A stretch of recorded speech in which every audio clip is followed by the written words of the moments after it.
Alright, good morning folks. Well, I don't know what time of day you're going to be watching this, but it's currently about morning right now. But today's the day. I scrounged around and couldn't find any other turkey shot, but I'm on pattern old Stevens 320, $300 shotgun. Well, it'll be a $300 shotgun after I put the red dot, including the choke and including the shells. I mean, this thing is dirt cheap. If you want to talk about budget, this is budget. But I've got a big piece of cardboard set up out there. See, there's two dots on either side. That's what I'm gonna be aiming at. And I'm not super concerned with where the actual pattern hits in relation to those dots, because I will have a red dot on there.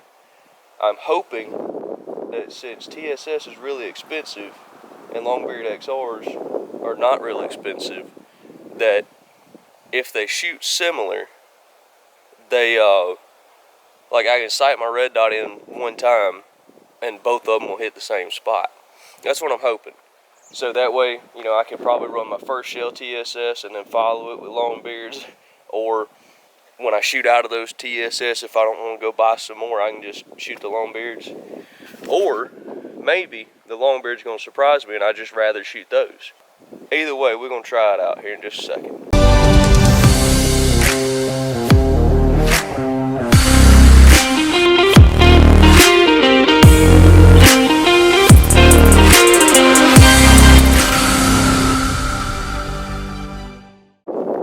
So before we get into it, I'm shooting, just to remind you guys, comparing the Longbeard TSS, that's ounce and 9/16 number 9 shot, and the classic Longbeard XR, ounce and 1/4 5 shot. So these have more shot in them, not by much, but they do have more, and they're a whole 100 feet per second faster than these. So don't know how that's going to affect anything. The other part of the plan is we're gonna, like I say, I'm not super concerned about where the pattern hits since I'm putting a red dot on it. But what I'm gonna try to do is draw a 10-inch circle roughly around the densest part of the pattern, and that way two things: I'll know where it hits in relation to the dot, and I will know, I'll just know once I get the red dot dialed in, what to expect, I guess, when I shoot a turkey. So anyways, one last thing I wanted to touch on, like two or three things real quick that I missed in the last video before we get to shooting. The biggest reason I went with a pump over like one of those single shots or anything else is, well, the cheaper you go on a semi-auto, the less it's gonna work. It's almost guaranteed to jam, I know from experience. I'm not gonna cheap out on a semi-auto anymore. There's some that are good, but it's just not worth the risk to me anymore. The other thing is, instead of a single shot, like I say, this one's not that much heavier than a single shot, and you can put 5 rounds in it. And you know, in some places you have to use a plug. I think here in Alabama, I'd have to double check, but I think in Florida and Alabama, you don't need a plug for turkeys. Like I say, I'll have to double check that before I actually go hunting. But I've killed just enough turkeys on the second shot that it's definitely worth it for me to have more than one shot. I've killed, I know a couple years ago there's a video y'all probably seen, it was hunting in Florida. Let me try to get out of the wind a little bit. But I was hunting in Florida on some public land, and I lucked into a big gobbler. I shot one time, got about halfway to him. He gets up and runs like nothing's wrong. I thought I folded in the first shot, and then, like I said, I got halfway to him. I look up and he's running. And that was with a pump 12 gauge, but still a pump, cheap pump shotgun. So it's definitely possible to get off a second shot if needed with a pump, if you know what you're doing.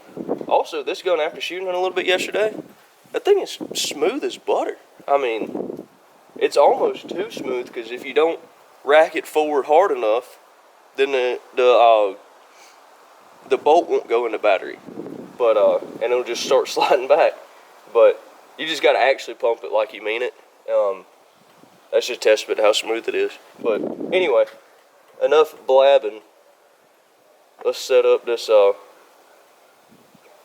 Let's shoot. I'm tired of talking. Let's shoot it. Might be slight overkill to put a shotgun in a gun vise, but oh well. That's what we're doing today.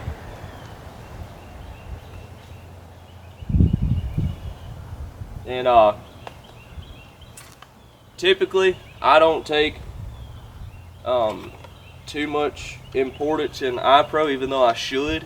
But ear pro is one thing I do not skimp on anymore.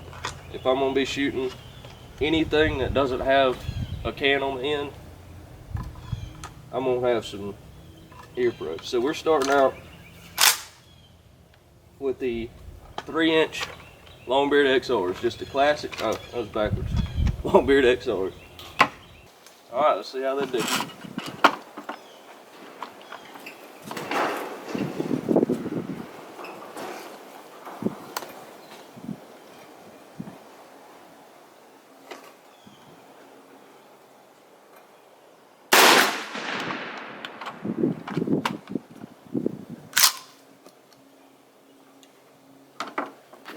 That felt good.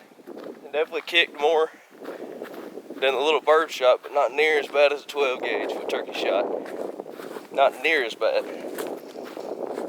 And this is almost exactly 40 yards.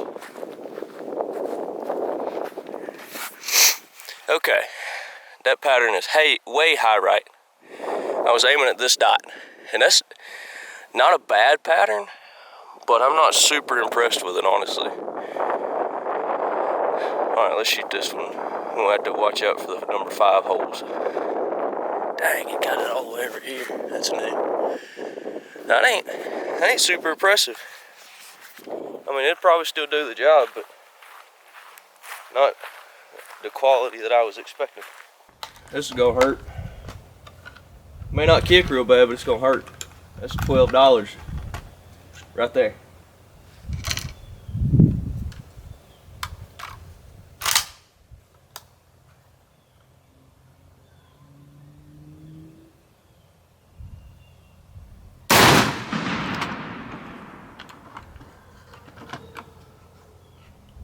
That one definitely kicked harder. I wasn't holding it tight as I should have, but that kicked harder. Goodness. Look at that. I don't know how well it picks up on camera. It's still hitting high right, or maybe just to the right. Yeah, that'll do the job. I'm gonna have to sight in this dang dot at like 10 yards.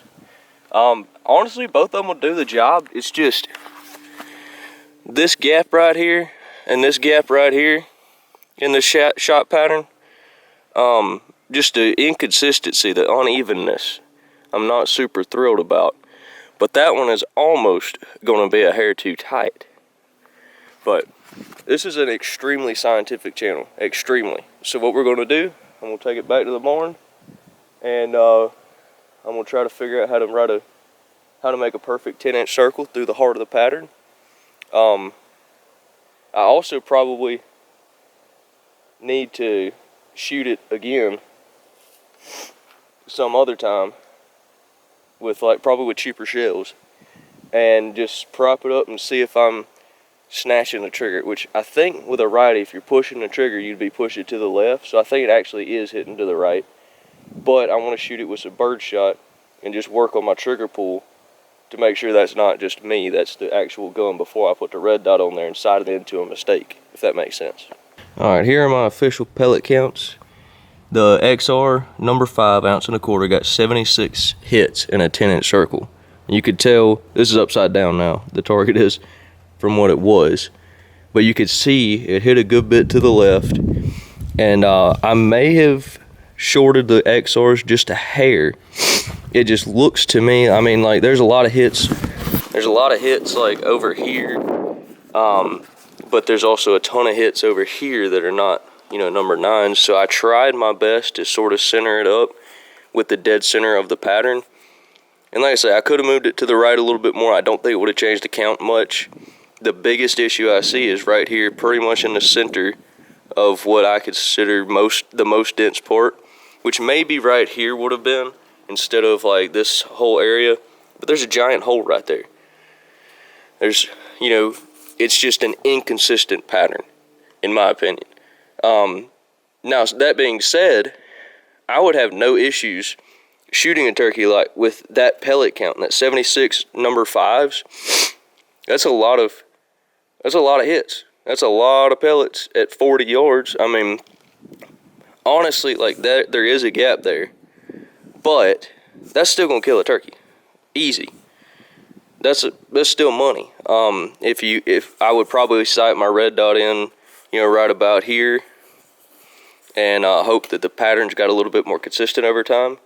For somehow, hope that they would just be more. This is just one shot. I mean, it's hard to base it off of one shot. So, honestly, other than it being a little inconsistent, it'll kill a turkey.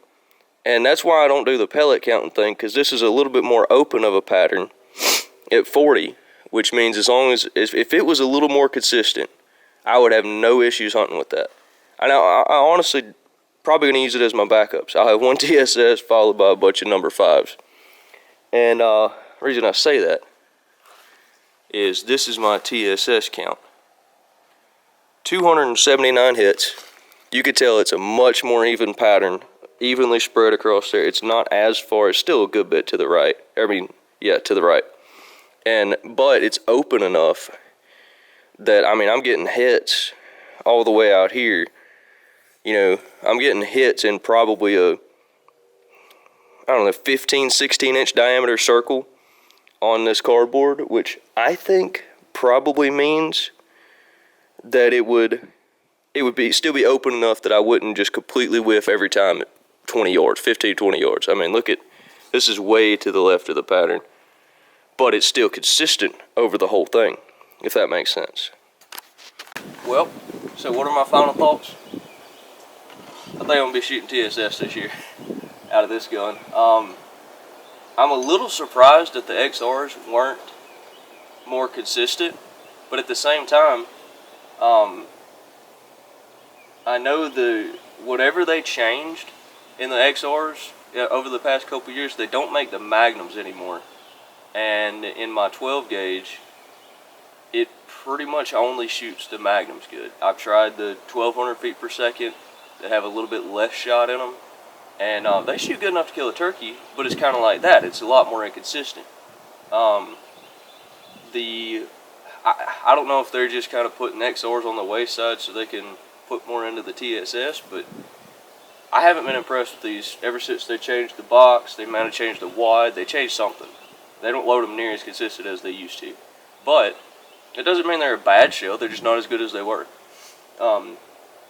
I am very impressed with the TSS, though. I mean, it's a lot of shot crammed into a small shell, and that was a pretty good, consistent, even pattern.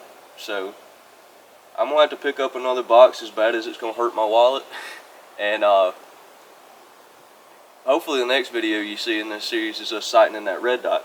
But anyway, I think what I'm gonna do is, like I said, I'm gonna run one TSS into two, and then one or two longbeards in the or one in the pipe, TSS in the pipe, longbeards in the tube, however you want to say it.